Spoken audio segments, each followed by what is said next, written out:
करें।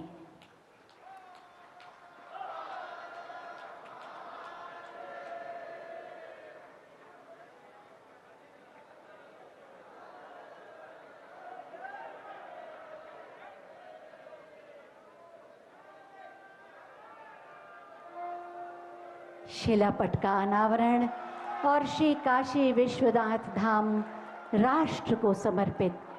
साथ ही मैं माननीय प्रधानमंत्री जी से अनुरोध करूंगी कि आज के इस ऐतिहासिक समारोह में अपने हृदय के उद्गार व्यक्त करें।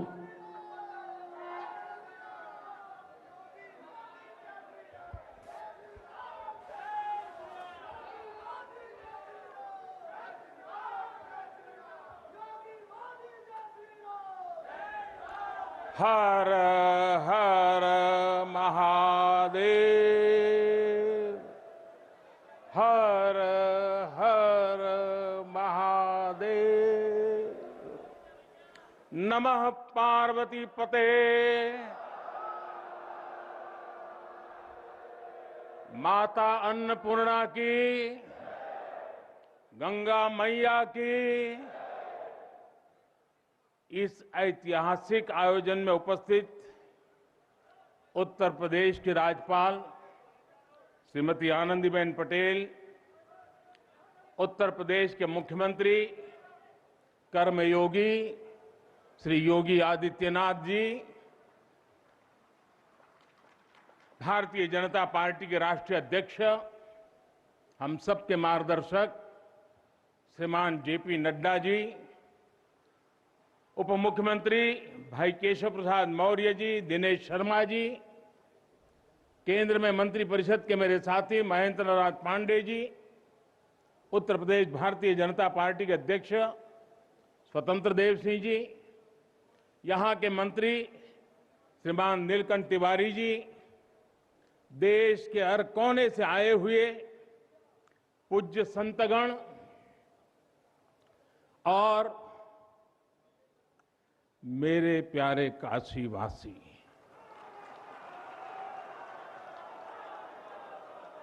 और देश विदेश से इस अवसर के साक्षी बन रहे सभी श्रद्धालु साथीगण,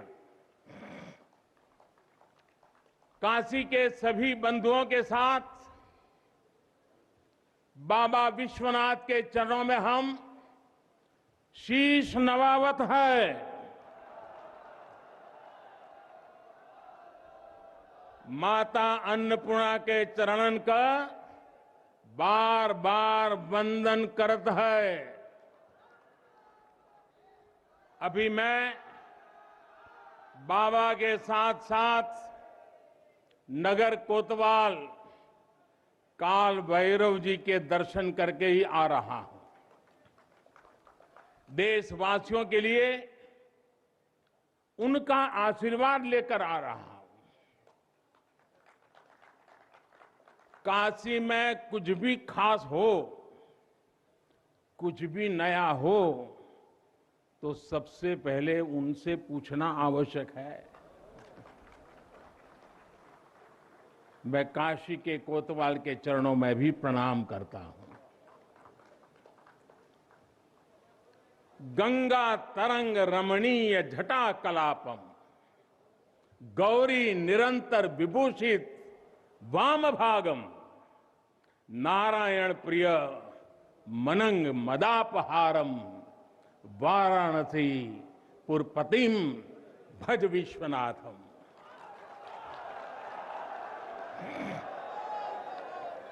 हम बाबा विश्वनाथ दरबार से देश दुनिया के उन श्रद्धालु जनन के प्रणाम करत है जो अपने अपने स्थान से इस महायज्ञ के साक्षी बनत होन। हम आप सब काशीवासी लोगन के प्रणाम करत है, जिनके सहयोग से इस शुभ घड़ी आयल है। हृदय गदगद है, मन आह्लादित है। आप सब लोगन के बहुत बहुत बधाई।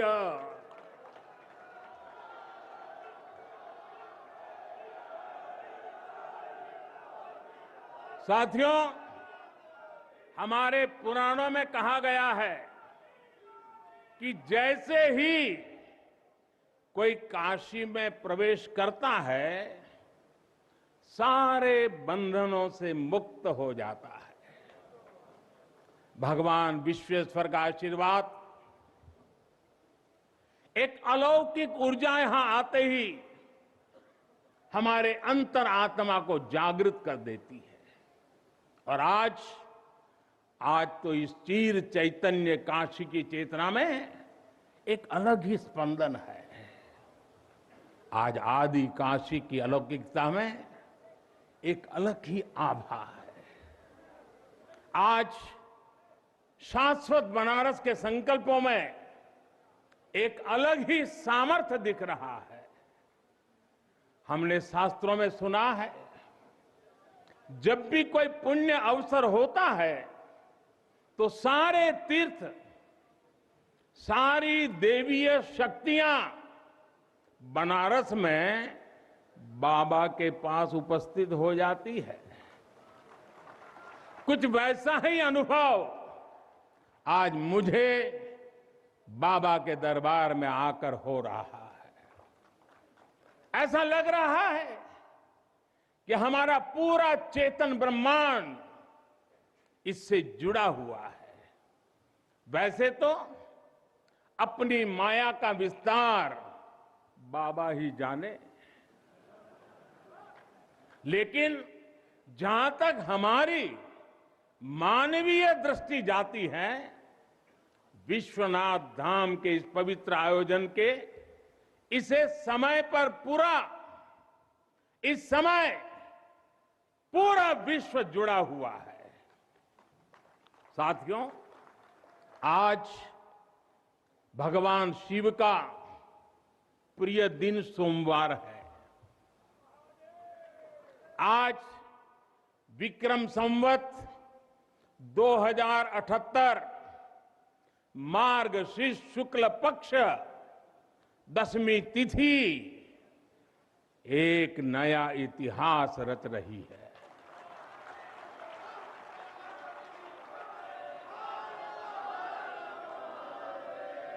और हमारा सौभाग्य है कि हम इस तिथि के साक्षी बन रहे हैं।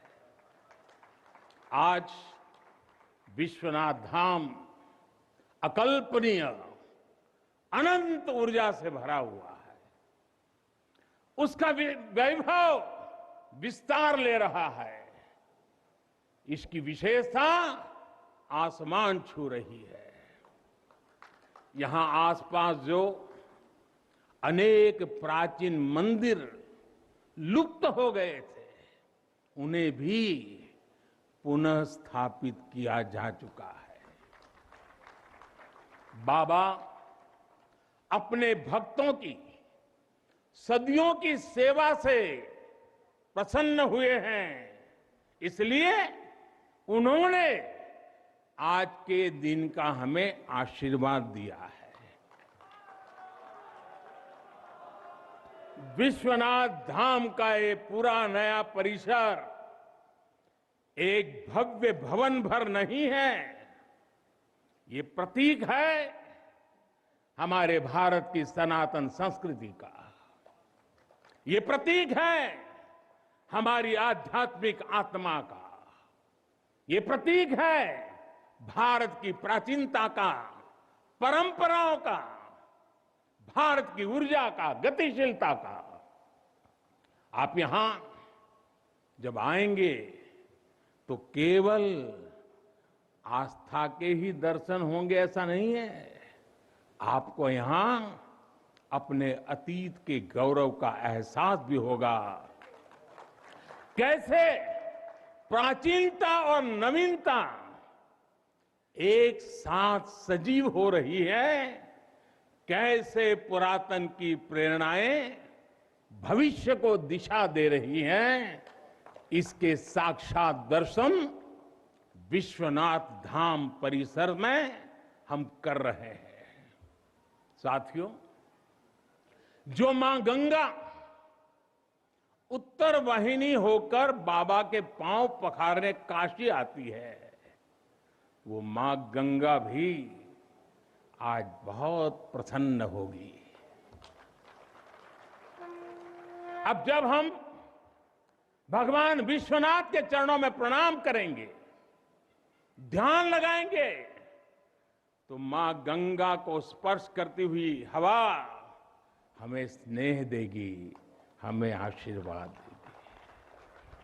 और जब मां गंगा उन्मुक्त होगी, प्रसन्न होगी, तो बाबा के ध्यान में हम गंग तरंगों की कलकल, गंग तरंगों की कलकल का दैवीय अनुभव भी कर सकेंगे। बाबा विश्वनाथ सबके हैं, मां गंगा सबकी है, उनका आशीर्वाद सबके लिए है। लेकिन समय और परिस्थितियों के चलते बाबा और मां गंगा की सेवा की यह सुलभता मुश्किल हो चली थी। यहां हर कोई आना चाहता था, लेकिन रास्तों और जगह की कमी हो गई थी। बुजुर्गों के लिए, दिव्यांगों के लिए यहां आने में बहुत कठिनाई होती थी। लेकिन अब विश्वनाथ धाम परियोजना के पूरा होने से यहां हर किसी के लिए पहुंचना सुगम हो गया है। हमारे दिव्यांग भाई बहन, बुजुर्ग माता पिता सीधे बोर्ड से जेटी तक आएंगे। जेटी से घाट तक आने के लिए भी एस्केलेटर लगाए गए हैं, वहां से सीधे मंदिर तक आ सकेंगे। संकरे रास्तों की वजह से दर्शन के लिए जो घंटों तक का इंतजार करना पड़ा था, जो परेशानी होती थी, वो भी अब कम होगी। पहले यहां जो मंदिर क्षेत्र केवल 3000 वर्ग फीट में था, वो अब करीब करीब 5 लाख वर्ग फीट का हो गया।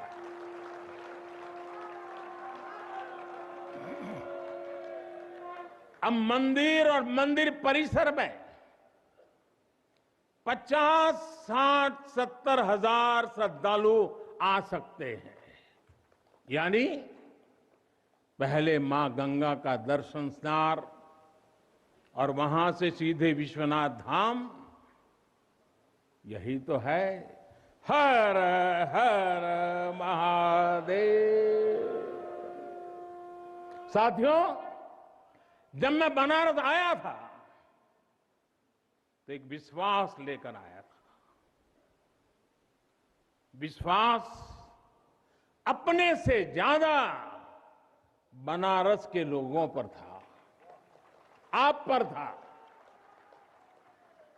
आज हिसाब किताब का समय नहीं है, लेकिन मुझे याद है तब कुछ ऐसे लोग भी थे जो बनारस के लोगों पर संदेह करते थे। कैसे होगा ही नहीं, यहां तो ऐसे ही चलता है। ये मोदी जी जैसे बहुत आके गए। मुझे आश्चर्य होता था कि बनारस के लिए ऐसी ही धारणाएं बना ली गई थी, ऐसे तर्क दिए जाने लगे थे। ये जड़ता बनारस की नहीं थी, हो भी नहीं सकती थी। थोड़ी बहुत राजनीति थी, थोड़ा बहुत कुछ लोगों का निजी स्वार्थ, इसलिए बनारस पर आरोप लगाए जा रहे थे।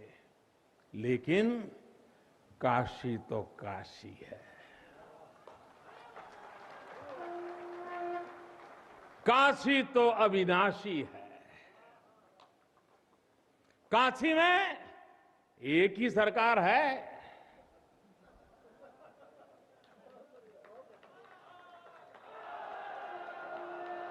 जिनके हाथों में डमरू है, उनकी सरकार है। जहां गंगा अपनी धारा बदलकर बहती हो, उस काशी को भला कौन रोक सकता है। काशी खंड में भगवान शंकर ने खुद कहा है, विना मम प्रसादम वै कह काशी प्रति प्रद्युत्ते, अर्थात बिना मेरी प्रसन्नता के काशी में कौन आ सकता है, कौन इसका सेवन कर सकता है। काशी में महादेव की इच्छा के बिना न कोई आता है और न यहां उनकी इच्छा के बिना कुछ होता है। यहां जो कुछ होता है महादेव की इच्छा से होता है। ये जो कुछ भी हुआ है महादेव ने ही किया है।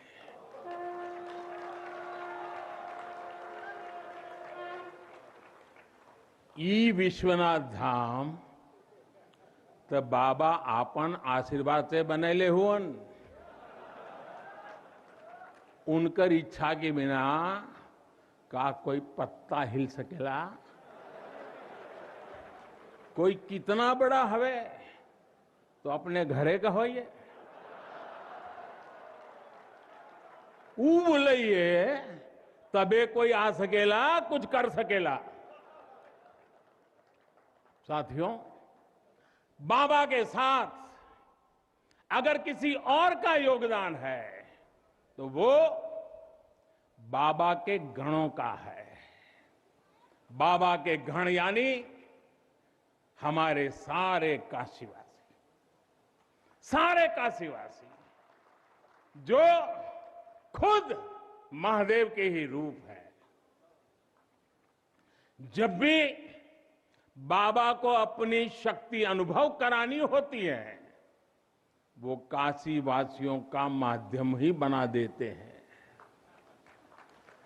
फिर काशी करती है और दुनिया देखती है। इदम शिवाय इदम नमः, इदम शिवाय इदम नमः। भाई और बहनों, मैं आज अपने हर उस श्रमिक भाई बहनों का भी आभार व्यक्त करना चाहता हूं, जिसका पसीना इस भव्य परिसर के निर्माण में बहा है। कोरोना के इस विपरीत काल में भी उन्होंने यहां पर काम रुकने नहीं दिया। मुझे अभी अपने इस श्रमिक साथियों से मिलने का अवसर मिला, उनके आशीर्वाद लेने का सौभाग्य मिला। हमारे कारीगर, हमारे सिविल इंजीनियरिंग से जुड़े लोग, प्रशासन के लोग, वो परिवार जिनके यहां घर हुआ करते थे, मैं सभी का अभिनंदन करता हूं।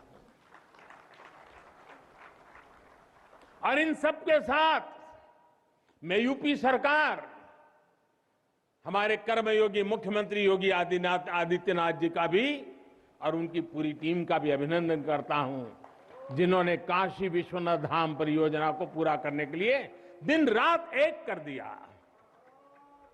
साथियों, हमारी इस वाराणसी ने युगों को जिया है, इतिहास को बनते बिगड़ते देखा है। कितने ही कालखंड आए गए, कितनी ही सल्तनतें उठी और मिट्टी में मिल गई, फिर भी बनारस बना हुआ है। बनारस अपना रस बिखेर रहा है। बाबा का ये धाम शाश्वत ही नहीं रहा है, इसके सौंदर्य ने भी हमेशा संसार को आश्चर्यचकित और आकर्षित किया है। हमारे पुराणों में प्राकृतिक आभा से घिरी काशी से काशी के ऐसे ही दिव्य स्वरूप का वर्णन किया गया है। अगर हम ग्रंथों को देखेंगे, शास्त्रों को देखेंगे, इतिहासकारों ने भी वृक्षों, सरोवरों, तालाबों से घिरी काशी के अद्भुत स्वरूप का बखान किया है। लेकिन समय कभी एक जैसा नहीं रहता। आतताइयों ने इस नगरी पर आक्रमण किए, इसे ध्वस्त करने के प्रयास किए। औरंगजेब के अत्याचार, उसके आतंक का इतिहास साक्षी है। जिसने सभ्यता को तलवार के बल पर बदलने की कोशिश की, जिसने संस्कृति को कट्टरता से कुचलने की कोशिश की, लेकिन इस देश की मिट्टी बाकी दुनिया से कुछ अलग है। यहां अगर औरंगजेब आता है तो शिवाजी भी उठ खड़े होते हैं। अगर कोई सालार मसूद इधर बढ़ता है तो राजा सुहेलदेव जैसे वीर योद्धा उसे हमारी एकता की ताकत का एहसास करा देते हैं। और अंग्रेजों के दौर में भी वॉरेन हेस्टिंग का क्या हाल काशी के लोगों ने किया था।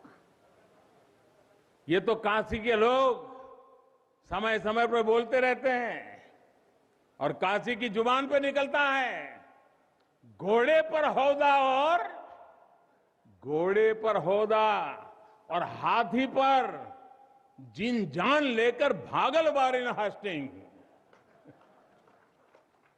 साथियों, आज समय का चक्र देखिए।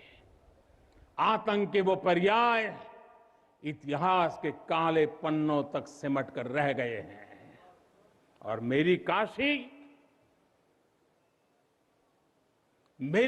आगे बढ़ रही है, अपने गौरव को फिर से नई भव्यता दे रही है। साथियों, काशी के बारे में मैं जितना बोलता हूं उतना डूबता जाता हूं, उतना ही भावुक हो जाता हूं। काशी शब्दों का विषय नहीं है, काशी संवेदनाओं की सृष्टि है। काशी वो है जहां जागृति ही जीवन है। काशी वो है जहां मृत्यु भी मंगल है। काशी वो है जहां सत्य ही संस्कार है। काशी वो है जहां प्रेम ही परंपरा है। भाइयों बहनों, हमारे शास्त्रों ने भी काशी की महिमा गाते हुए आखिर में क्या कहा? नेति नेति ही कहा है। यानी जो कहा उतना ही नहीं है, उससे भी आगे कितना कुछ है। हमारे शास्त्रों ने कहा है, शिवम ज्ञायन इति ब्रूयो, शिवः शब्दार्थ चिंतका, अर्थात शिव शब्द का चिंतन करने वाले लोग शिव को ही ज्ञान कहते हैं। इसलिए ये काशी शिवमयी है, ये काशी ज्ञानमयी है। और इसलिए ज्ञान, शोध, अनुसंधान ये काशी और भारत के लिए स्वाभाविक निष्ठा रहे हैं। भगवान शिव ने स्वयं कहा है, सर्व क्षेत्रेषु भूपृष्ठे, सर्व क्षेत्रेषु भूपृष्ठे काशी क्षेत्रम च मे वपु, अर्थात धरती के सभी क्षेत्रों में काशी साक्षात मेरा ही शरीर है। इसलिए यहां का पत्थर, यहां का हर पत्थर शंकर है। इसलिए हम अपनी काशी को सजीव मानते हैं और इसी भाव से हमें अपने देश के कण कण में मातृभाव का बोध होता है। हमारे शास्त्रों का वाक्य है, दृश्यते स्वर्ग सर्वे है, काश्यम विश्वेश्वर तथा, यानी काशी में सर्वत्र हर जीव में भगवान विश्वेश्वर के ही दर्शन होते हैं। इसलिए काशी जीवत्व को सीधे शिवत्व से जोड़ती है। हमारे ऋषियों ने भी कहा है, विश्वेश्वम शरणम याया समे बुद्धि प्रदास्यति, अर्थात भगवान विश्वेश्वर की शरण में आने पर समबुद्धि व्याप्त हो जाती है। बनारस वो नगर है जहां से जगत गुरु शंकराचार्य को श्री डोम राजा की पवित्रता से प्रेरणा मिली। उन्होंने देश को एकता के सूत्र में बांधने का संकल्प लिया। ये वो जगह है जहां भगवान शंकर की प्रेरणा से गोस्वामी तुलसीदास जी ने रामचरितमानस जैसी अलौकिक रचना की। यहीं की धरती सारनाथ में भगवान बुद्ध का बोध संसार के लिए प्रकट हुआ। समाज सुधार के लिए कबीरदास जैसे मनीषी यहां प्रकट हुए। समाज को जोड़ने की जरूरत थी तो संत रविदास जी की भक्ति की शक्ति का केंद्र भी ये काशी बनी। ये काशी अहिंसा और तप की प्रतिमूर्ति 4 जैन तीर्थंकरों की धरती है। राजा हरिश्चंद्र की सत्य निष्ठा से लेकर वल्लभाचार्य और रामानंद जी के ज्ञान तक, चैतन्य महाप्रभु और समर्थ गुरु रामदास के से लेकर स्वामी विवेकानंद और मदन मोहन मालवीय तक कितने ही ऋषियों और आचार्यों का संबंध काशी की पवित्र धरती से रहा है। छत्रपति शिवाजी महाराज ने यहां प्रेरणा पाई। रानी लक्ष्मीबाई से लेकर चंद्रशेखर आजाद तक कितने ही सेनानियों की कर्मभूमि जन्मभूमि काशी रही है। भारतेंदु हरिश्चंद्र, जयशंकर प्रसाद, मुंशी प्रेमचंद, पंडित रविशंकर और बिस्मिल्लाह खान जैसी प्रतिभाएं इस स्मरण को कहां तक लेते जाए, कितना कहते जाए, भंडार भरा पड़ा है। जिस तरह काशी अनंत है वैसे ही काशी का योगदान भी अनंत है। काशी के विकास में इन अनंत पुण्य आत्माओं की ऊर्जा शामिल है। इस विकास में भारत की अनंत परंपराओं की विरासत शामिल है। इसलिए हर मत मतांतर के लोग, हर भाषा वर्ग के लोग यहां आते हैं तो यहां से अपना जुड़ाव महसूस करते हैं। साथियों, काशी हमारे भारत की सांस्कृतिक, आध्यात्मिक, राजधानी तो है ही, ये भारत की आत्मा का एक जीवंत अवतार भी है। आप देखिए, पूरब और उत्तर को जोड़ती हुई यूपी में बसी ये काशी, यहां विश्वनाथ मंदिर को तोड़ा गया तो मंदिर का पुनर्निर्माण माता अहल्याबाई होलकर ने करवाया। जिनकी जन्मभूमि महाराष्ट्र थी, जिनकी कर्मभूमि इंदौर, माहेश्वर और अनेक क्षेत्रों में थी, उन माता अहल्याबाई होलकर को आज मैं इस अवसर पर नमन करता हूं। दोस्तों, काशी के लिए इतना काम अब हुआ है। साथियों, बाबा विश्वनाथ मंदिर की आभा बढ़ाने के लिए पंजाब से महाराजा रणजीत सिंह ने 23 मण सोना चढ़ाया था। इसके शिखर पर सोना मढ़वाया था। पंजाब से पूज्य गुरु नानक देव जी भी काशी आए थे, यहां सत्संग किया था। दूसरे सिख गुरुओं का भी काशी से विशेष रिश्ता रहा था। पंजाब के लोगों ने काशी के पुनर्निर्माण के लिए दिल खोलकर दान दिया था। पूरब में बंगाल की रानी भवानी ने बनारस के विकास के लिए अपना सब कुछ अर्पण किया। मैसूर और दूसरे दक्षिण भारतीय राजाओं का भी बनारस के लिए बहुत बड़ा योगदान रहा है। एक ऐसा शहर है जहां आपको उत्तर, दक्षिण, नेपाली, लगभग हर तरह की शैली के मंदिर दिख जाएंगे। विश्वनाथ मंदिर इसी आध्यात्मिक चेतना का केंद्र रहा है और अब ये विश्वनाथ धाम परिसर अपने भव्य रूप में इस चेतना को और ऊर्जा देगा। साथियों, दक्षिण भारत के लोगों की काशी के प्रति आस्था, दक्षिण भारत का काशी पर और काशी का दक्षिण भारत पर प्रभाव हम सब भली भांति जानते हैं। एक ग्रंथ में लिखा है, तेनो पयाथेन कदाचनात् वाराणसीम पाप निवारणं आवादी वाणी बलिना सविष्यन विलोक्य लीला वासरे विलिप्ता। कन्नड़ भाषा में कहा गया है, यानी जब सदगुरु माधवाचार्य जी अपने शिष्यों के साथ चल रहे थे तो उन्होंने कहा था कि काशी के विश्वनाथ पाप का निवारण करते हैं।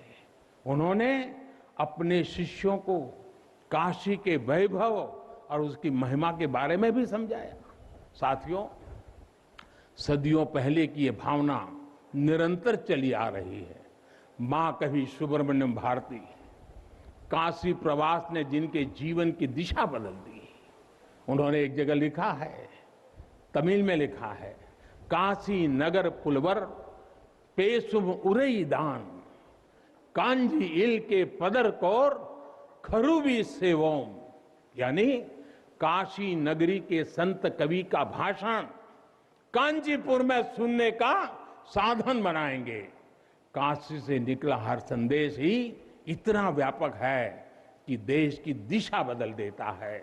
वैसे मैं एक बात और कहूंगा, मेरा पुराना अनुभव है, हमारे घाट पर रहने वाले, नाव चलाने वाले कई बनारसी साथी तो, और आपने भी कभी अनुभव किया होगा, तमिल, कन्नड़ा, तेलुगु, मलयालम इतनी फराटेदार तरीके से बोलते हैं कि लगता है कि कहीं केरला, तमिलनाडु या कर्नाटक तो नहीं आ गए। अब इतना बढ़िया बोलते हैं। साथियों, भारत की हजारों सालों की ऊर्जा ऐसे ही तो सुरक्षित रही है, संरक्षित रही है। जब अलग अलग स्थानों के क्षेत्रों के सूत्र से जुड़ते हैं तो भारत एक भारत श्रेष्ठ भारत के रूप में जागृत होता है। इसलिए हमें सौराष्ट्र सोमनाथम से लेकर अयोध्या, मथुरा, माया, काशी, कांची, अवंतिका का हर दिन स्मरण करना सिखाया जाता है। हमारे यहां तो 12 ज्योतिर्लिंगों के स्मरण का ही फल बताया गया है। तस्य तस्य फल प्राप्ति ही भविष्यति न संशय। यानी सोमनाथ से लेकर विश्वनाथ तक 12 ज्योतिर्लिंगों का स्मरण करने से हर संकल्प सिद्ध हो जाता है, इसमें कोई संशय ही नहीं है। ये संशय इसलिए नहीं है क्योंकि स्मरण के बहाने पूरे भारत का भाव एकजुट हो जाता है, और जब भारत का भाव आ जाए तो संशय कहां रह जाता है, असंभव क्या बचता है। साथियों, ये भी सिर्फ संयोग नहीं है कि जब भी काशी ने करवट ली है, कुछ नया किया है, देश का भाग्य भी बदला है। बीते 7 वर्षों से काशी में चल रहा विकास का महायज्ञ आज एक नई ऊर्जा को प्राप्त कर रहा है। काशी विश्वनाथ धाम का लोकार्पण भारत को एक निर्णायक दिशा देगा, एक उज्जवल भविष्य की तरफ ले जाएगा। ये परिसर साक्षी है हमारे सामर्थ्य का, हमारे कर्तव्य का। अगर सोच लिया जाए, ठान लिया जाए तो असंभव कुछ भी नहीं है। हर भारतवासी की भुजाओं में वो बल है, हर भारतवासी की भुजाओं में वो बल है जो अकल्पनीय को साकार कर देता है। हम तप जानते हैं, हम तपस्या जानते हैं, देश के लिए दिन रात खपना जानते हैं। चुनौती कितनी ही बड़ी क्यों ना हो, हम भारतीय मिलकर उसे परास्त कर सकते हैं। विनाश करने वालों की शक्ति कभी भारत की शक्ति और भारत की भक्ति से बड़ी नहीं हो सकती। याद रखिए, जैसी दृष्टि से हम खुद को देखेंगे, वैसी ही दृष्टि से विश्व भी हमें देखेगा। मुझे खुशी है कि सदियों की गुलामी ने हम पर जो प्रभाव डाला था, जिस हीन भावना से भारत को भर दिया गया था, अब आज का भारत उससे बाहर निकल रहा है। आज का भारत सिर्फ सोमनाथ मंदिर का सौंदर्यीकरण ही नहीं करता, बल्कि समंदर में हजारों किलोमीटर ऑप्टिकल फाइबर भी बिछा रहा है। आज का भारत सिर्फ बाबा केदारनाथ मंदिर का जीर्णोद्धार ही नहीं कर रहा, बल्कि अपने दमखम पर अंतरिक्ष में भारतीयों को भेजने की तैयारी में जुटा है। आज का भारत सिर्फ अयोध्या में प्रभु श्री राम का मंदिर ही नहीं बना रहा, बल्कि देश के हर जिले में मेडिकल कॉलेज भी बना रहा है। आज का भारत सिर्फ बाबा विश्वनाथ धाम को भव्य रूप ही नहीं दे रहा, बल्कि गरीब के लिए करोड़ों पक्के घर भी बना रहा है। साथियों, नए भारत में अपनी संस्कृति का गर्व भी है और अपने सामर्थ्य पर उतना ही भरोसा भी है। नए भारत में विरासत भी है और विकास भी है। आप देखिए, अयोध्या से जनकपुर आना जाना आसान बनाने के लिए राम जन्म की मार्ग का निर्माण हो रहा है। आज भगवान राम से जुड़े स्थानों को रामायण सर्किट से जोड़ा जा रहा है और साथ ही रामायण ट्रेन चलाई जा रही है। बुद्ध सर्किट पर ही काम हो रहा है, तो साथ ही कुशीनगर में इंटरनेशनल एयरपोर्ट भी बनाया गया है। करतारपुर साहिब कॉरिडोर का निर्माण किया गया है, तो वहीं हेमकुंड साहिब जी के दर्शन आसान बनाने के लिए रॉपवे बनाने की भी तैयारी है। उत्तराखंड में 4 धाम सड़क महापरियोजना पर भी तेजी से काम जारी है। भगवान विट्ठल के करोड़ों भक्तों के आशीर्वाद से श्री संत ज्ञानेश्वर महाराज पालकी मार्ग और संत तुकाराम महाराज पालकी मार्ग का भी काम अभी कुछ हफ्ते पहले शुरू हो चुका है।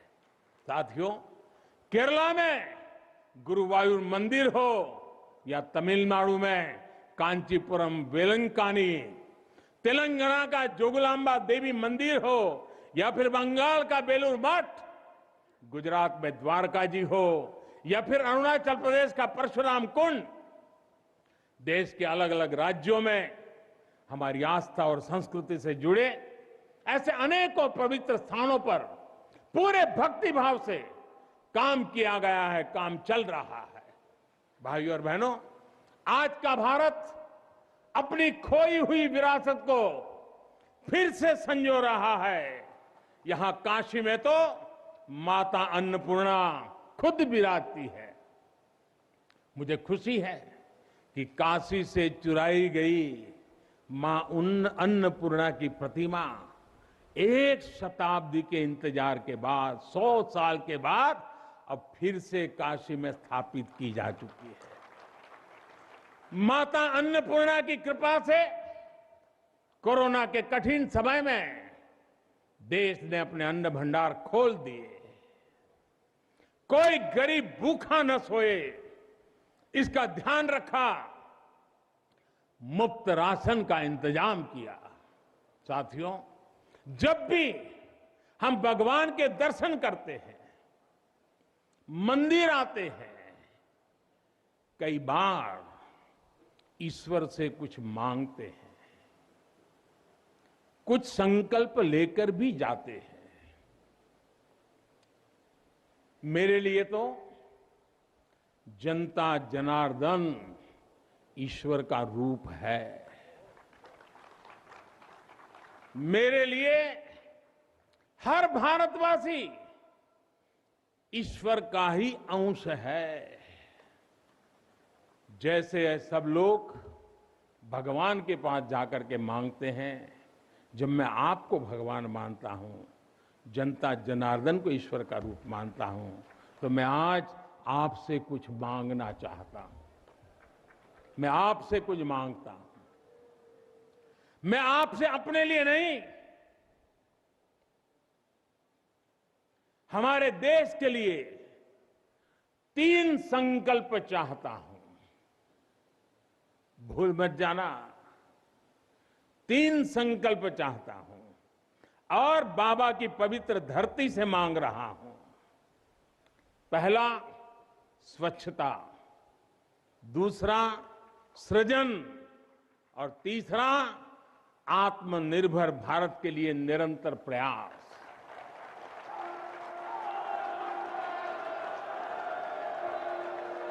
स्वच्छता जीवन शैली होती है, स्वच्छता अनुशासन होती है। ये अपने साथ कर्तव्यों की एक बहुत बड़ी श्रृंखला लेकर आती है। भारत चाहे जितना ही विकास करे, स्वच्छ नहीं रहेगा तो हमारे लिए आगे बढ़ पाना मुश्किल होगा। इस दिशा में हमने बहुत कुछ किया है, लेकिन हमें अपने प्रयासों को और बढ़ाने होंगे। कर्तव्य की भावना से भरा आपका एक छोटा सा प्रयास देश की बहुत मदद करेगा। यहां बनारस में भी, शहर में, घाटों पर स्वच्छता को हमें एक नए स्तर पर लेकर जाना है।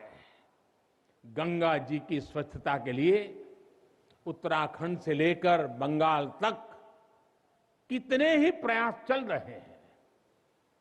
नमामि गंगे अभियान की सफलता बनी रहे, इसके लिए हमें सजग होकर काम करते रहना होगा। साथियों, गुलामी के लंबे कालखंड में हम भारतीयों का आत्मविश्वास ऐसा तोड़ा कि हम अपने ही सृजन पर विश्वास खो बैठे।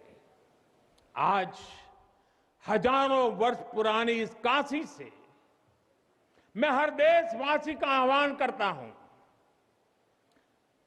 पूरे आत्मविश्वास से सृजन करिए, इनोवेट करिए, इनोवेटिव तरीके से करिए। जब भारत का युवा कोरोना के इस मुश्किल काल में सैकड़ों स्टार्टअप बना सकता है, इतनी चुनौतियों के बीच 40 से ज्यादा यूनिकॉर्न बना सकता है, वो भी ये दिखाता है कुछ भी कर सकता है। आप सोचिए, एक यूनिकॉर्न यानी स्टार्टअप करीब करीब 7-7 हजार करोड़ रुपए से भी ज्यादा का है और पिछले 1-1.5 साल में बना है। इतने कम समय में यह अभूतपूर्व है। हर भारतवासी जहां भी है, जिस भी क्षेत्र में है, देश के लिए कुछ नया करने का प्रयास करेगा, तभी नए मार्ग मिलेंगे, नए मार्ग बनेंगे और हर नई मंजिल पाकर रहेंगे। भाइयों और बहनों, तीसरा एक संकल्प जो आज हमें लेना है वो है आत्मनिर्भर भारत के लिए अपने प्रयास बढ़ाने का। ये आजादी का अमृत काल है। हम आजादी के 75वें साल में है। जब भारत 100 साल की आजादी का समारोह बनाएगा, तब का भारत कैसा होगा, इसके लिए हमें अभी से काम करना होगा। और इसके लिए जरूरी है हमारा आत्मनिर्भर होना। जब हम देश में बनी चीजों पर गर्व करेंगे, जब हम लोकल के लिए वोकल होंगे, जब हम ऐसी चीजों को खरीदेंगे जिसे बनाने में किसी भारतीय का पसीना बहा हो, तो इस अभियान को मदद करेंगे। अमृत काल में भारत 130 करोड़ देशवासियों के प्रयासों से, सबके प्रयासों से आगे बढ़ रहा है। महादेव की कृपा से, हर भारतवासी के प्रयास से हम आत्मनिर्भर भारत का सपना सच होता देखेंगे। इसी विश्वास के साथ मैं बाबा विश्वनाथ के, माता अन्नपूर्णा के, काशी कोतवाल के और सभी देवी देवताओं के चरणों में एक बार फिर प्रणाम करता हूं। इतनी बड़ी तादाद में देश के अलग अलग कोने से पूज्य संत महात्मा पधारे हैं। यह हमारे लिए, मुझ जैसे एक सामान्य नागरिक के लिए यह सौभाग्य की पल है। मैं सभी संतों का, सभी पूज्य महात्माओं का सर झुका करके हृदय से अभिनंदन करता हूं, प्रणाम करता हूं। मैं आज सभी काशीवासियों को, देशवासियों को फिर से बधाई देता हूं, बहुत बहुत शुभकामनाएं देता हूं। हर हर महादेव, हर हर महादेव,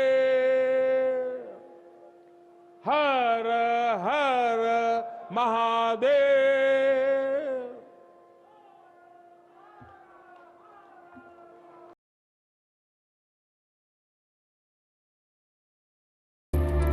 இது போன்ற செய்திகளை உண்மை உடனுக்குடன் தெரிந்து கொள்ள உள்ளூர் செய்தி முதல் உலக செய்திகள் வரை நொடிப்பொழுதில் தெரிந்து கொள்ள நமது பயமறியான் நியூஸ் சேனலை சப்ஸ்கிரைப் செய்யுங்கள்.